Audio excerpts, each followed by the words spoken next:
So I'd like to start off by saying Happy Halloween, Feliz Dia de los Muertos, Happy Samhain. This is the time of the year in which the energies of the earth are slowing down. We're called to go within. The leaves are changing, the plants are dying. We're harvesting all that we have grown and put our energy into in the spring and summer months. And these 3 days, October 31st through November 2nd, have historically been days in which there is much libations, celebrations, and otherwise connections, whether that be with your community, the elements, the earth, or the other side. And so I'm making this little video to challenge my fellow human beings into making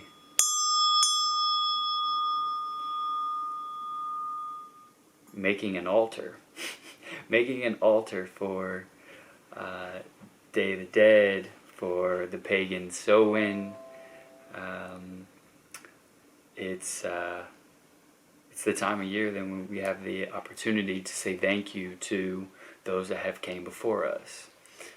As we are looking at all that we have in our material, all our crops that have grown, all of the abundance that we live in, there are those that did not make it to this season. And so it is proper and it is observed deeply so to give a toast, if you may, to the dead. And so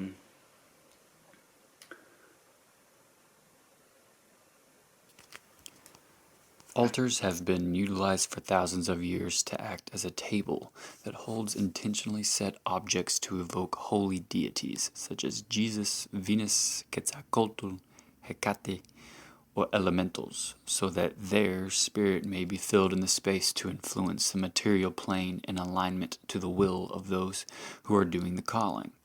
Now, intentions for altar building are infinite, but they are notoriously utilized to memorialize those who have passed at funerals or Day of the Dead, such as ofrendas. These ofrendas are incredibly elaborate, but people make altars without even thinking about it. Do you have a dresser with pictures, objects, flowers, etc., decorating your space? One can either take this passive approach towards accumulating meaning, or one can be incredibly precise, exponentially magnifying potency, such as the Maya.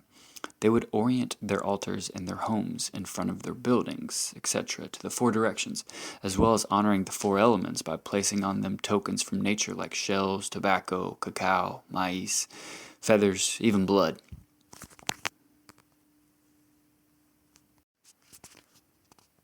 Often the altar builder interacts with these objects in the form of a ceremony or ritual. These events are held at a specific time of the year, or even weekly, such as the breaking of bread gesture, which is intended to call upon the body of Jesus, so that the congregation may be filled with his spirit to interact with the world from compassion and forgiveness.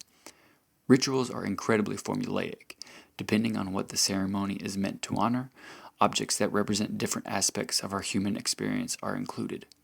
Typically, they involve the spoken word, via evoking spirit enthusiastically to animate our physical world with that of the divine, bringing that which is above or immaterial below to that which we live. So thank you for watching that. I really care about this time of the year, and was called to come back from Mexico right before the Day of the Dead to build the observation that of those that have passed, that build upon that which I started last year.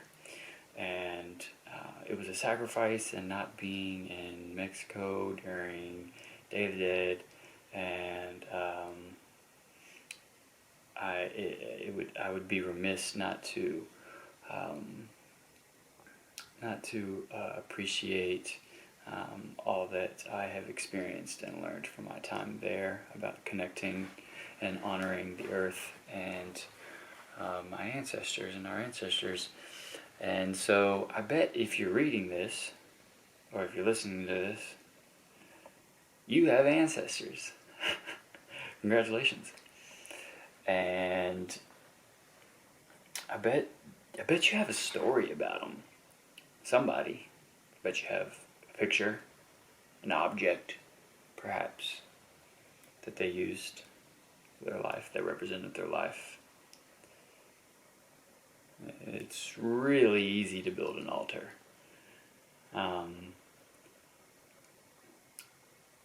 All I'm calling to do is for, if you have an ancestor that you would like to say thank you to, or to remember them, is to put a picture with a candle on a desk in your space for the next few days. And perhaps even share the story of something in their life, something that makes you laugh, something that makes you cry, something that makes you mad. When we do these small acts, they magnetize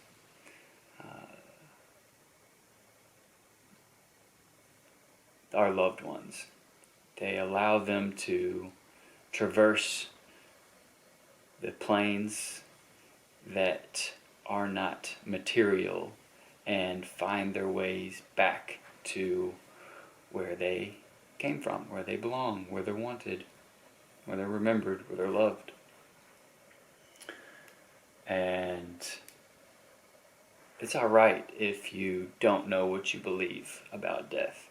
It's alright if you're in a tough position, tough considerations recently about considerations of death and dying. It's okay with however you are processing this natural occurrence of life. And one of my main intentions with having this little altar challenge is to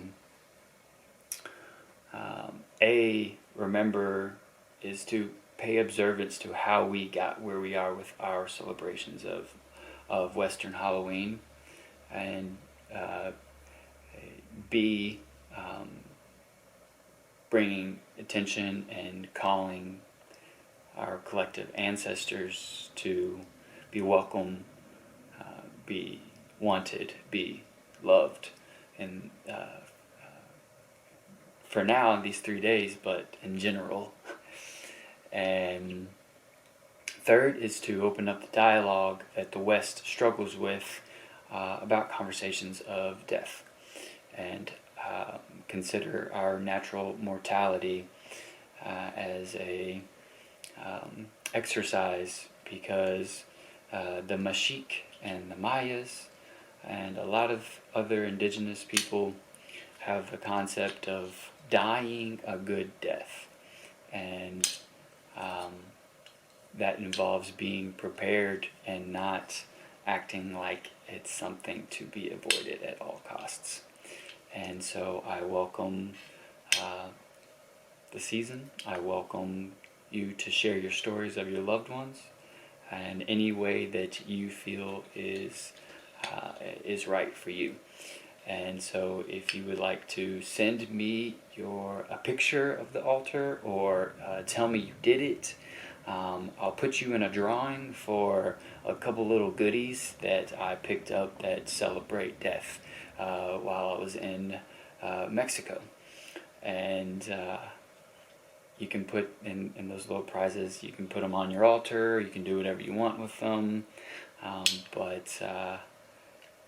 If the more people that we tell this about, the bigger the party. Come on now, ancestors ain't gone. They just wait for you to call them in. So.